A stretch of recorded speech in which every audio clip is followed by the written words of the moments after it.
Oh god, I guess I'm gonna make some breakfast.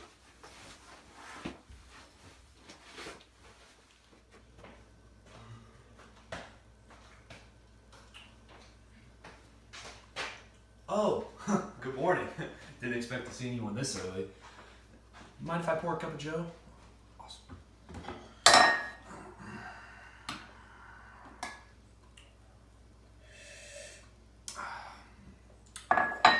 You're probably wondering why I'm up this early. Today actually is a special edition of Krugman's Kitchen. We're actually going to be making some special aggregate breakfast food for you guys.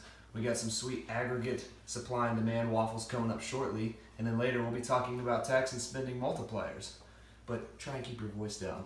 Evan's still asleep. We're going to surprise him with breakfast in bed. So stick around on this episode of Krugman's Kitchen.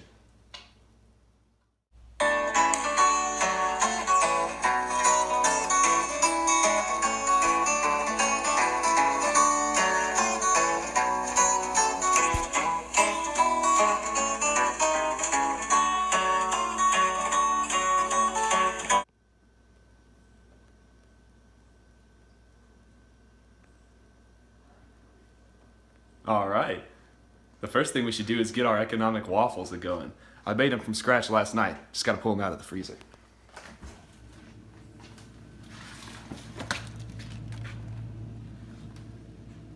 Right.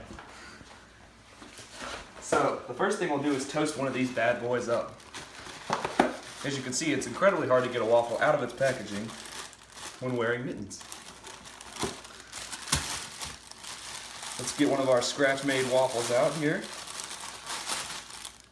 And we'll stick it in the waffle maker and let it heat up a little bit. In the meantime, I'll go fetch some economic syrup. I gotta run out to the tree tap real quick and get it out.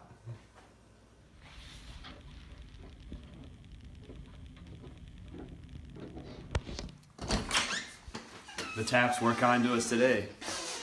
And I think I smell our economic waffles. I bet they're about done baking. Let's take a look, shall we?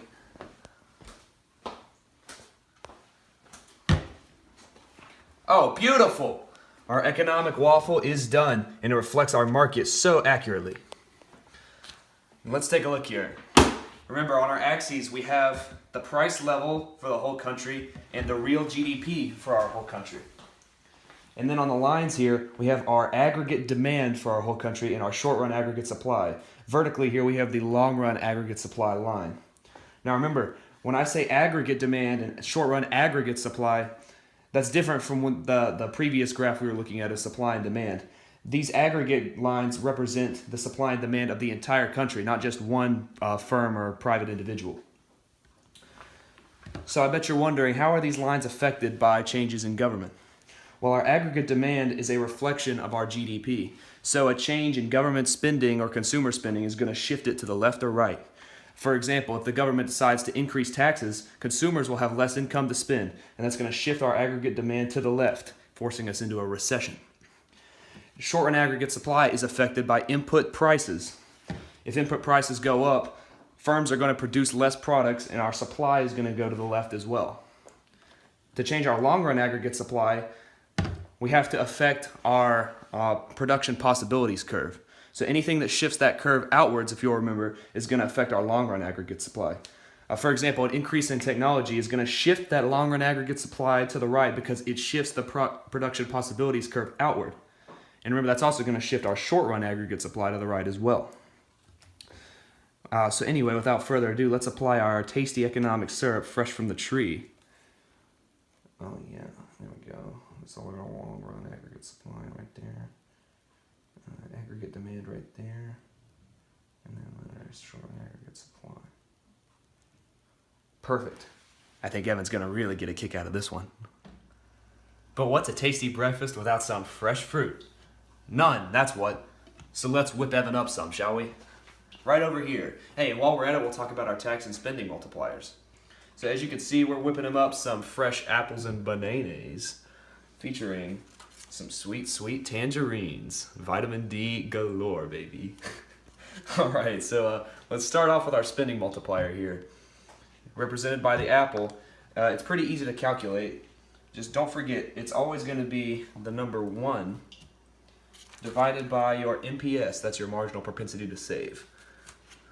That's all you got to do. Now, let's calculate our tax multiplier, shall we?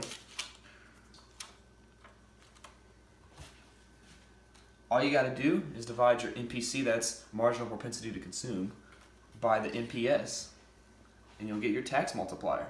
It's negative. Of course, that has to be negative. All right, guys, time to deliver Evan his special breakfast in bed, and not a moment too soon.